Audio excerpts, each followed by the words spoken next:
him trying to learn all the nuances. What are some of the biggest things you're trying to help him get a real good grasp of right now?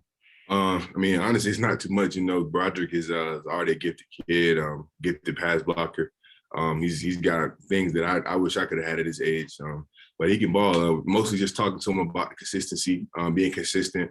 A lot of things in the run game. Just trying to keep it simple because he's talented enough. Just the small little details that it takes to be able to make it translate on game day. Hey, Jamaree, I wanted to ask you about Brock Bowers and what he's done as a blocker so far there. What have you seen from him? Obviously, I know he works as a tight end, but I'm sure you guys have worked together at some point. Yeah, Brock is a horse. Brock can run, and with people normally that can run, they're pretty explosive. So he's an explosive blocker. Really good at maintaining angles and just really good guy to double team with and stuff. So yeah, man, Brock's a gifted athlete, and he showed that last week. I'm sure he'll continue to show it. So, yeah.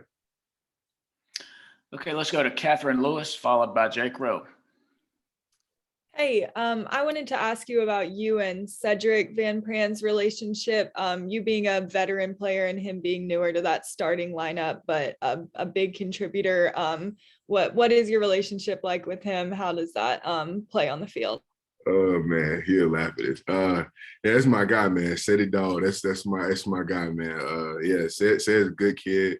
Comes from good family. Obviously, they're going through a lot right now, but he stayed strong, kept his head on straight. I ask him about his family all the time. But yeah, man, Ced's a good kid, real lighthearted, doesn't take it too seriously. But it's great. He's getting an opportunity to play at a really young age, and he's stepping into it, doing his thing. We talk a lot off the field, we joke a lot, and he's always looking for a reason to smile and poke and prod at the old bull. So yeah, I enjoy him being here. Ever since he's been here, it's been a joy to have, and obviously his play has been pretty well too. So I'm excited for him. I'm happy for him, and I'm sure he'll continue to grow as a player and as a person too. So, yeah. Jamaree, Kirby has said, a couple of times this week that the run game, you guys need to get it going. What's y'all's attitude about that? Is there a sense of urgency there, or are you just kind of taking it, I'm not necessarily day by day, but is there really a sense of urgency with you guys? Is it something you're concerned about? And do you really feel like you get it worked out? I think here at the university, running the ball we always have a sense of urgency about that. Whether it's good or bad, we always take things week to week. For us, I think the run game is kind of a detailed thing. I don't think it's an effort thing. I don't think it's maybe even a personnel thing. I think it's just the details, the finer details, the finishing this block, the going in this direction. So it's always a sense of urgency here because that's what this program has been founded on since the 80s. So, but yeah, we take great pride in our offensive line and our defensive line play and being able to run the ball and stop the run. So yeah, we really want to get those things corrected and get back to being the team that we want to be. Okay, let's go to Palmer Tomes, followed by Seth Emerson. Yeah, Jamaree, with that sense of urgency that comes to fixing the run game, has there been any extra urgency you've noticed in practice this week? Any extra periods that y'all are doing, working the run game, stuff like that? Nothing extra. We do team run every day, really. So we do team run. We put the ball down, we spot the ball, and we go play. Put our ones against the defense's ones, we go play. We obviously everybody knows that what we've known all spring and all summer that our defense line is really talented, and we give them trouble too. So it's not to say that they line up every time we spot the ball, they kill us. We have our periods against them, and we get really good work in. So I don't think there's like I said, I don't think there's anything extra we need to do. Just clean up the finer details of our run game. Make sure we execute the plan, finishing blocks, chasing down the ball carriers, just stuff like that. Small things that'll make a turn and play from a 3-yard gain to maybe a 50-yard touchdown. So, yeah.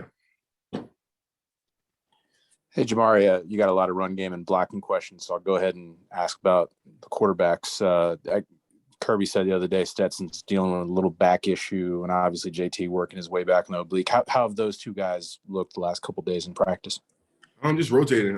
Those guys, both those guys working in, getting their reps. Honestly, for me, I barely even notice, who's back there. Both of those guys are really great players. Both of those guys have really great command of the offense. So it's like, you kind of don't even realize if it's a 13 or 18 back there. You just kind of, you block it, making sure they don't get hit. It's not really a big change for us. Both of those guys bring a lot of things to the table. It's one thing, one guy brings one thing, one guy brings another, but they both have a really good control and really good management of the offense. So yeah, a lot of times you don't even really notice. You're just kind of protecting them. So. Okay, we'll go to Mark Weiser and then finish by opening it up to all questions. Jamaree, what percent of like a practice today are you at left tackle, and what percent are you inside, working some other spots? Percentages are hard. I would say I probably get equal reps at all. I rotate a lot, even before, we had injuries and all this type of different things. I was always rotating between guard, center, and tackle on both sides. So I can play all five. So, I'm always the swing man, I guess you would call me.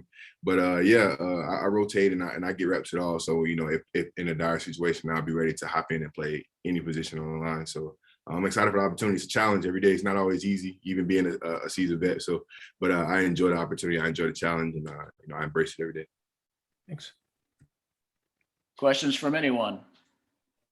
Hey, Jamaree, do you think you're better at tackle or guard at this point in your career? I don't know. That's a tough one. It's weird. Like, I was rated as a guard coming out of high school, but it's like weird. Me being 6'3", 6'4", and having a body frame that I did, I would have never predicted that I played tackle in college. I mean, even though I played in my senior high school, but I'm not really sure which one I'm better at. I kind of try. I take pride in being the best that I can be at both, and even at center too. So. It's kind of hard. It's kind of a hard question to ask, but I enjoy it. Like I said, I embrace the challenge every day, and I try to be the best that I can at either one of them. I try not to measure them more so. I just analyze and just get better at both positions. So.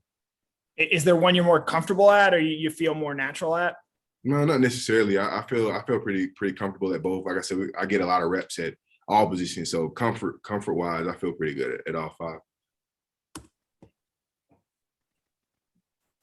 Okay, any other questions? All right, Jamaree, thank you so much for your time. Appreciate it. Thank you.